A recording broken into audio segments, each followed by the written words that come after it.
This video is proudly sponsored by Gamersgate. Download games anytime, anywhere. Visit Gamersgate.com.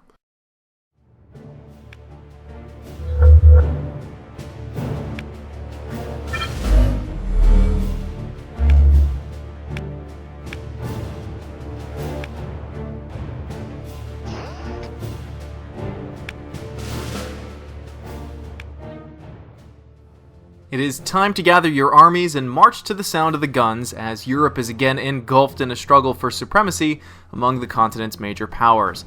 This time, developer Paradox Development Studio takes players to Napoleonic Europe in March of the Eagles. Set on a detailed map of Napoleonic Europe, players will have the option to play as Napoleon Bonaparte and lead France to imperial glory, or as one of Europe's several major and minor powers during the height of the Napoleonic Wars. One of the latest titles to Paradox's long list of grand strategy games, March of the Eagles is also the company's continued attempt at making grand strategy more approachable to casual and prospective gamers interested in trying out this bountiful genre. We are pleased to report that Paradox has put together a robust formula in doing just that by making the gameplay mechanics less dense and the learning curve manageable with a tutorial that allows players to pick up the basics in less than an hour, which had been a recurring issue in its earlier titles. Another appealing aspect for those on the fence about the genre, March of the Eagles places more emphasis on the military side of grand strategy, unlike Paradox's other more notable games. Although there is a lack of in-depth focus on economics, domestic politics, and social issues, the game channels the details into the planning of military operations, such as gathering the necessary funds for recruitment and building infrastructure, etc. An essential aspect that players will notice is that logistics play a particularly crucial role in ensuring that your armies are adequately supplied at the front lines by making sure to build supply depots as well as the accompanying supply units for your armies.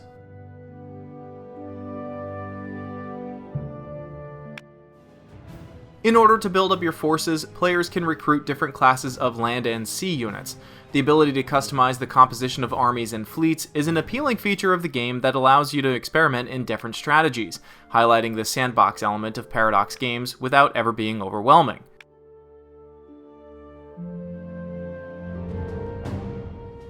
As characteristic of its predecessors, the game's combat system depends on factors that are beyond human control, such as terrain, weather, and morale. However, players can handpick available leaders, each with different stats and unique leadership statistics, which helps mitigate the uncertainties of combat. Having the right leaders in the best roles is essential in battles, as their leadership is instrumental in determining the final outcome, as well as the effectiveness of coordination of units.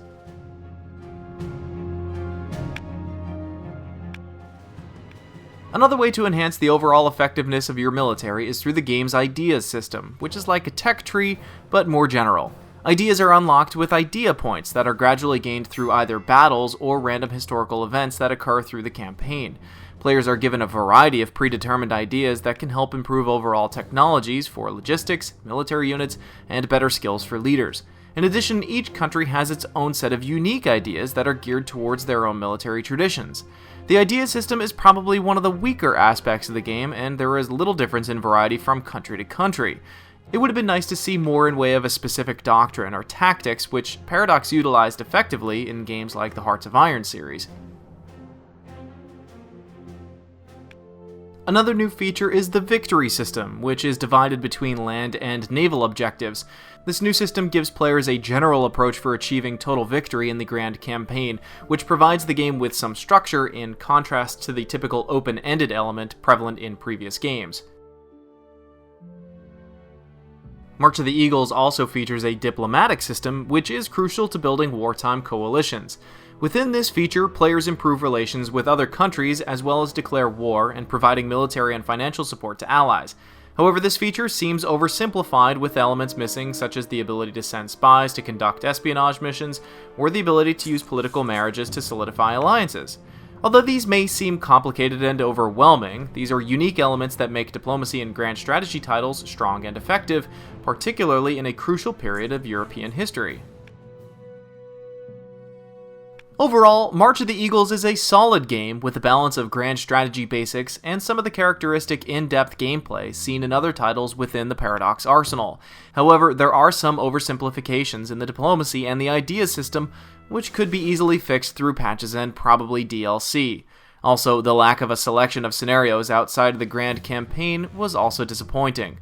Although the game has a multiplayer function with the ability to accommodate a group of players, the community is currently lacking. Paradox fans would be better off playing bigger titles such as Crusader Kings 2 or Hearts of Iron 3, but this game would be fantastic for those who are intimidated by the genre and are looking to pick up the basics. In short, March of the Eagles is the potential gateway to the larger titles once you have a grasp on how the genre works.